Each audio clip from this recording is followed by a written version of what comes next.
कुछ इठलाती कुछ कह जाती, ये जिंदगी ही तो है। किधर से गुजरे थे, कहाँ कहाँ भटके थे। कुछ भिगो गए थे, कुछ छूकर निकल गए थे। कुछ रुला गए थे, कुछ बहा ले गए थे। आओ गाते हैं तराने अनुभवों की दुनिया के।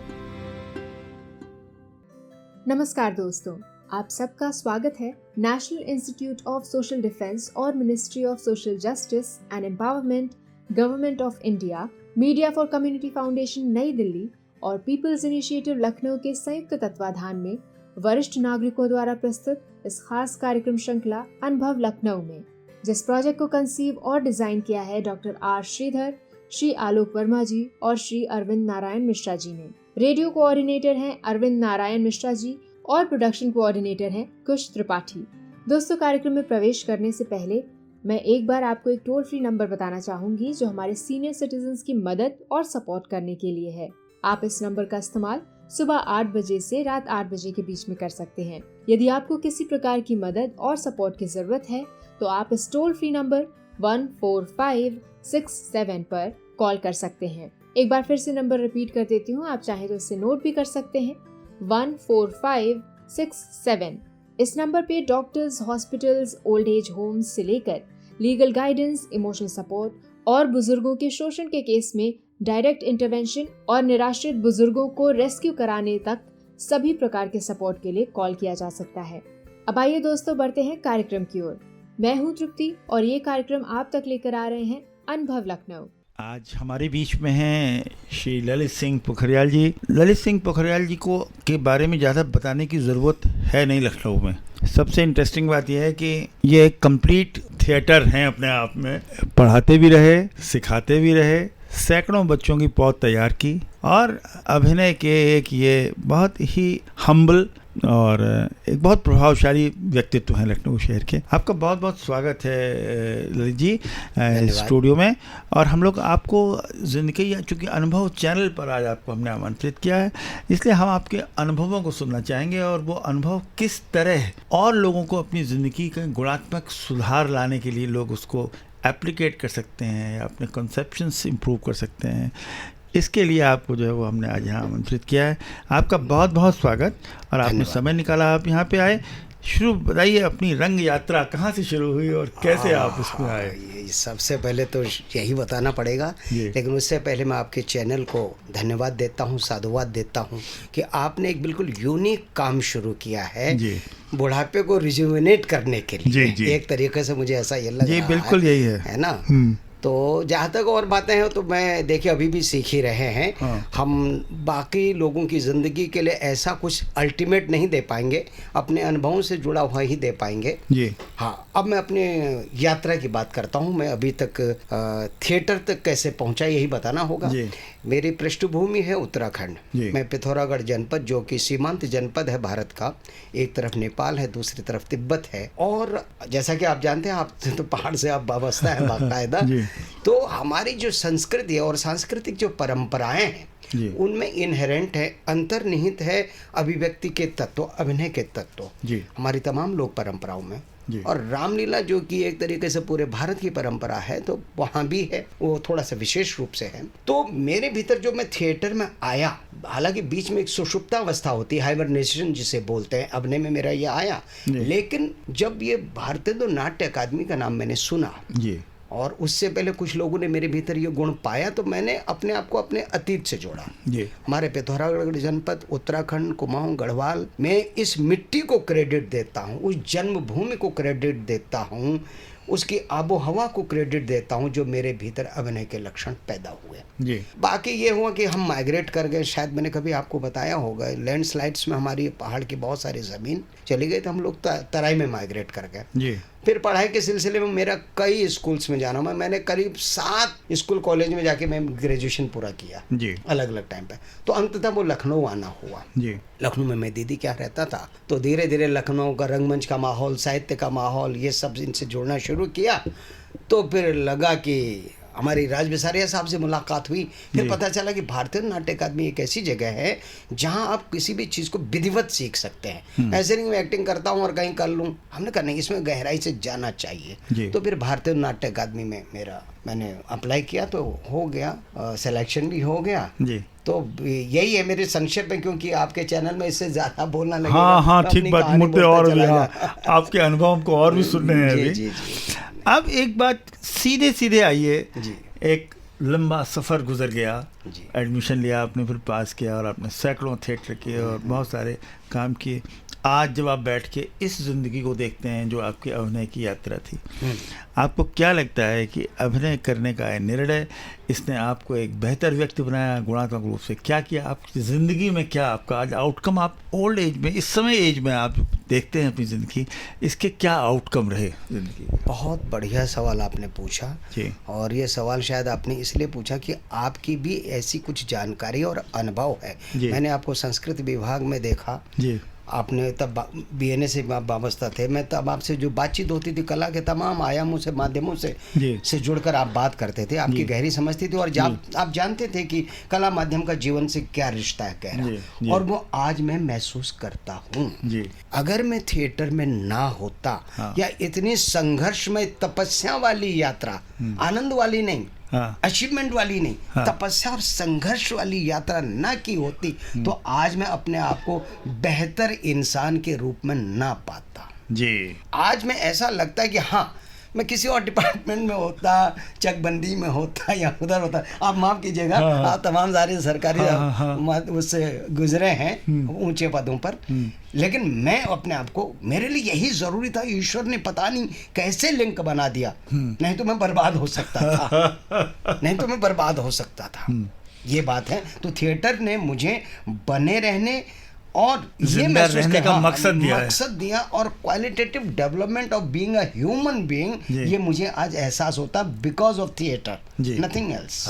जिंदगी का एक मकसद ढूंढा है आपने और उसका आपने पूरा आनंद लिया है। अच्छा, ये अब इसमें मैं जो बुजुर्ग लोग हैं या हिंदुस्तान के लोग हैं, उनकी कुछ बड़ी कॉमन प्रॉब्लम्स हैं जी, जैसे हर चीज़ के बारे में उनके पूर्वाग्रह हैं। तो ये पूर्वाग्रहों की दुनिया में, और पूर्वाग्रह जो गहराते जाते हैं आपकी ज़िंदगी के साथ, वो 60-65 साल की उम्र में बहुत ही कर्कट शेप में आ जाते हैं, बहुत ज़्यादा। तो अब जैसे बुढ़े लोगों को आप देखिए, एक तो पूरे मोहल्ले के हर घर का ध्यान रखना, खास तौर से लड़कियां किसकी भागी जा रही हैं, क्या हो रहा है, बुराई करने से बाज ना आना, हर एक के बारे में उनके नियम हैं। बहुएं जो पहले पैर दबाती थी वो पैर नहीं दबाती, सुनती नहीं, लड़कियां कपड़े का मच्छे पहनती हैं, लड़का घूमता रहता है, कान में गाना सुनता रहता है। इतनी सारी जो है वो परेशानियां उनको हैं, इतनी सारी परेशानियां वो हैं कि ज़िंदगी बहुत बोझल होती जाती है और वो मौत के इंतज़ार में बहुत जल्दी ये क्या करें बुजुर्गों को, अब क्या कैसे समझाया जाए, क्या शेयर करना चाहिए? मैं शेयर ये करना चाहूँगा कि देखिए, अचानक एक कदम पर आके कुछ नहीं हो सकता, है ना। अगर हमने जिंदगी भर अपनी वैल्यूज पर ध्यान नहीं दिया, अपनी प्रायोरिटीज पर ध्यान नहीं दिया, अपनी जो सिग्निफिकेंस है, जो हमने केवल परिवार का अपने आप को मुखिया मान लिया, रिश्तेदारी का एक की पर्सन मान लिया और उसी को जीते भोगते और उनसे मतलब संघर्ष करते बीत गए, एज ह्यूमन बीइंग अपने आप को अपर ऑर्बिट में रख के नहीं जीवन जिया, तो ये तो झेलना ही है, तो इसकी शुरुआत तो पहले से होनी चाहिए। लेकिन फिर भी, हालांकि कहना आसान है, आदर्श स्थिति में कहा तो बड़ी आसानी से जा सकता है, लेकिन 65 वर्ष के एक व्यक्ति की जिसने कभी भी अपने आप को अपर स्टेज पे ह्यूमन बीइंग मतलब सेंस करते, ऑब्जर्व करते हुए नहीं जिया है, तो वो जान ले कि भाई अब आगे बचा क्या है। बचा हुआ एक वक्त है हमारे पास जी। उस वक्त में हम पिछली गलतियों को रबर से मिटा सकते हैं जी, इरेज कर सकते हैं या भूल सकते हैं। बगैर भूले, बगैर पिछले वाले को इरेज किए नए आदर्श का पौधा नहीं लगाया जा सकता। तो सबसे पहले तो अपने आप को शांत कीजिए। हमारे योग में, आयुर्वेद में तमाम ऐसे तौर तरीके हैं कि अपने मन, वचन और चित्त, मन को और चित्त को साधने के, मन और चित्त को साध लिया, हम अपने व्यक्ति से जरा व्यापक हो गए, बड़े हो गए, लार्जर देन लाइफ हो गए, तो छोटी मोटे जो दुर्गुण और चित्त वृत्तियां हैं नकारात्मक, वो अपने आप भस्म हो जाएंगी उसमें। नहीं, एक बात और, मैं एक बात और समझ में नहीं आता इस पर, आप सोचिए, परामर्श दीजिए क्या किया जाए। ये सारे चैनल पर बाबा लोग हिंदुस्तानी धर्म ग्रंथ, गीता, महाभारत, रामायण सब बताते रहते हैं। सब ईर्ष्या, द्वेष, काम, क्रोध, लोभ, मोह बड़े खराब चीज़ें हैं। माँ बाप भी बचपन से सिखाते रहते हैं। ये बात सारी बेसिक बात क्यों नहीं समझ में आती? और ये 60-65 साल की उम्र में यही जब खत्म हो जाना चाहिए संन्यास आश्रम में, तो ये और गहरा जाते हैं। इसका कोई सोल्यूशन हो सकता है क्या? हम लोग थिएटर को या इस तरह की ग्रोथ को कंपलसरी करें बुढ़ापे में? क्या करें, सोचिए, बताइए। रेमेडी तो होनी चाहिए, जैसे हर भौतिक बीमारी की, शारीरिक बीमारी की रेमेडी है, तो मानसिक बीमारी, मानसिक दुर्बलताओं की भी रेमेडी होगी। हाँ। उसमें मैंने एक बता दिया आपको, योग एक माध्यम हो सकता है। प्राकृतिक चिकित्सा, जैसे प्रभु जी ने भी कहा, वो भी न केवल शरीर के शोधन के लिए, मन के शोधन के लिए भी बड़ा काम करती है। जब पंचकर्म जब होगा, है ना, तो वो होगा। लेकिन जो ये जो धार्मिक चैनल और ये सब बातें हैं ना, ये जो सिखा रहे हैं, ये जिंदगी से सीखी जाती हैं। दरअसल ये केवल आपको रिमाइंड कराते हैं वहां गद्दी पर बैठ के। आपको रिमाइंड करने की जरूरत क्यों पड़ रही? आपने भी तो मनुष्य की जिंदगी जी है। वो सारे टर्म्स आपके जीवन में प्रैक्टिकली आए हैं, उनको आपने फेस किया। आप सिर्फ दोबारा सुन रहे हैं। जो आप सुन रहे हैं वो आपके यहाँ है, लेकिन आप उसको गंभीरता से वो तवज्जो नहीं दे रहे हैं बस जी। तो मुझे इन चैनल्स की कोई ज़रूरत महसूस नहीं होती। और कई तो उल्टा ले जा रहे हैं। अब आप, मैं बताऊंगा, कई धार्मिक चैनल, क्योंकि वो खुद उस स्थिति में नहीं, हर एक अपने आप को ओशो समझ रहा है। हर एक अपने आप को रजनीश समझ रहा है, पक्का दार्शनिक समझ रहा है। और रजनीश तो निर्लिप्त थे इतना, इसलिए वो व्याख्या कर लेते थे।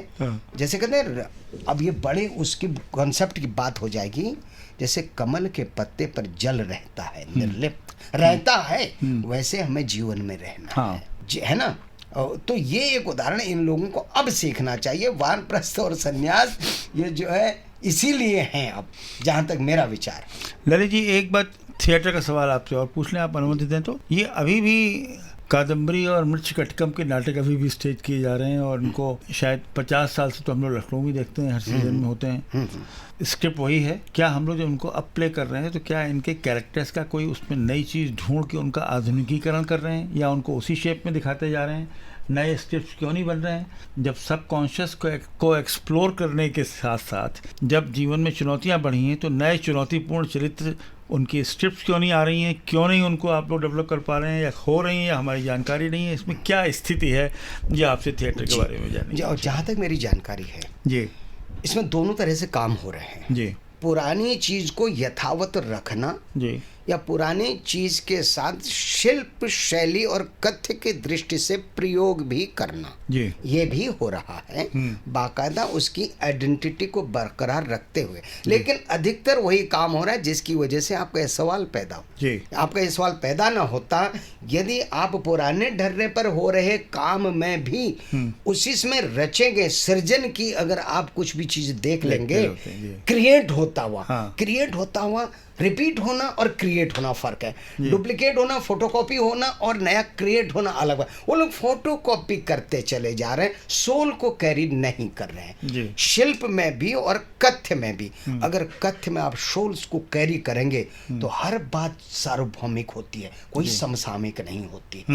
मैंने एक बार दैनिक जागरण में बहुत पहले इंटरव्यू दिया था, जगदीश जोशी जी ने बड़ा इंटरव्यू लिया था। मैंने कहा समसामयिक कहते हैं। मैंने कहा समसामयिक क्या होता है? मनुष्य अनंत समय और काल की एक यूनिट है, और किसी पानी की धारा में उठा हुआ बुलबुला नहीं है वो कि इतने समय में आया फूट के चला गया।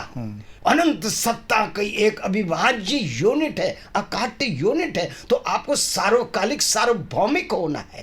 उस दृष्टि से जो भी आप करेंगे, पुरातन करेंगे तो भी अच्छा लगेगा, नया बिल्कुल इनोवेटिव करेंगे तब भी अच्छा लगेगा। ये मेरी थिएटर की थ्योरी है। जी ललित जी, आपने थिएटर सिखाने के लिए यूट्यूब चैनल पर कई आपके लेसन्स हैं। मैं खाली एक उसको देख के एक मौलिक सवाल दिमाग में आता है कभी कभी कि किसी भी ग्रोथ के लिए, मेंटल ग्रोथ के लिए या क्रिएटिव वर्क के लिए, एक है भाव और एक है भाषा। तो अब प्रेमचंद की किताबों को तो दुर्गति हो ही गई, पता नहीं कहाँ मिलती भी हैं बाजार में कि उनको ढूंढने के लिए क्या किया जाए। और भाव शून्यता की स्थिति भी आती जा रही है, क्योंकि कंज्यूमर मार्केट ने केवल कंज्यूमर को और मार्केट सिखा दिया और कुछ नहीं सिखाया। तो सवाल ये है कि ये भाव शून्यता और ये भाषाई ज्ञान और भाषा पर दबंगई से नियंत्रण, ये कैसे आएगा और इसको कैसे रिस्टोर किया जाए? कुछ लोग तो रखे हैं इसमें परसेंटेज, क्या किया जाए इसके लिए? बड़ी चिंता है आप हमारी, कम से कम हम भारतीयों की या उत्तर भारतीयों की।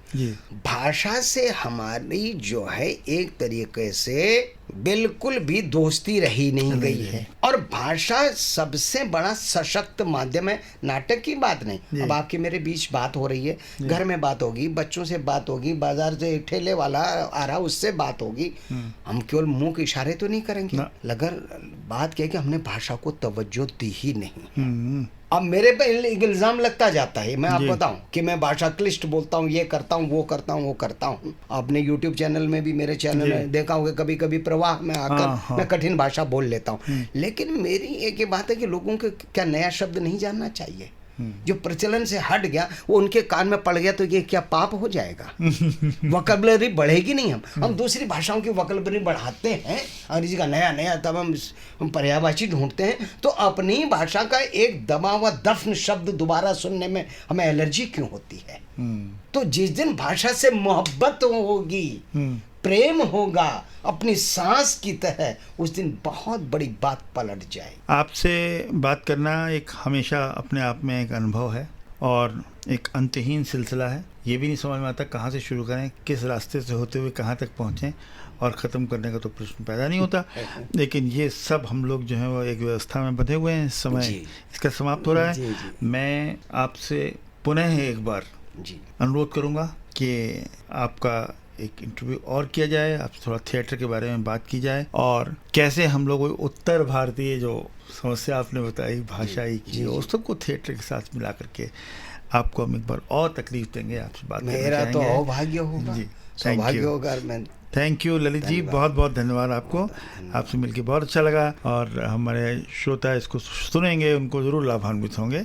इसके साथ हम आपसे विदा लेते हैं। धन्यवाद दोस्तों। फिलहाल वक्त हो चुका है आपसे विदा लेने का, और चलते चलते आपको एक बार फिर से अपने वरिष्ठ नागरिकों की सहायता और सपोर्ट के लिए जो Elder line toll free number है वो बताना चाहूंगी, 14567। इस नंबर पर आप सुबह 8 बजे से रात 8 बजे तक कॉल कर सकते हैं और किसी भी प्रकार की सहायता आपको यहाँ पर प्रदान की जाएगी। अगली बार फिर लौटेंगे ऐसे ही किसी खास शख्स की प्रेरणादायक जीवन यात्रा की कहानियां लेकर। तब तक के लिए स्वस्थ रहिए, खुश रहिए। मैं तृप्ति लेती हूँ आपसे इजाजत। नमस्कार।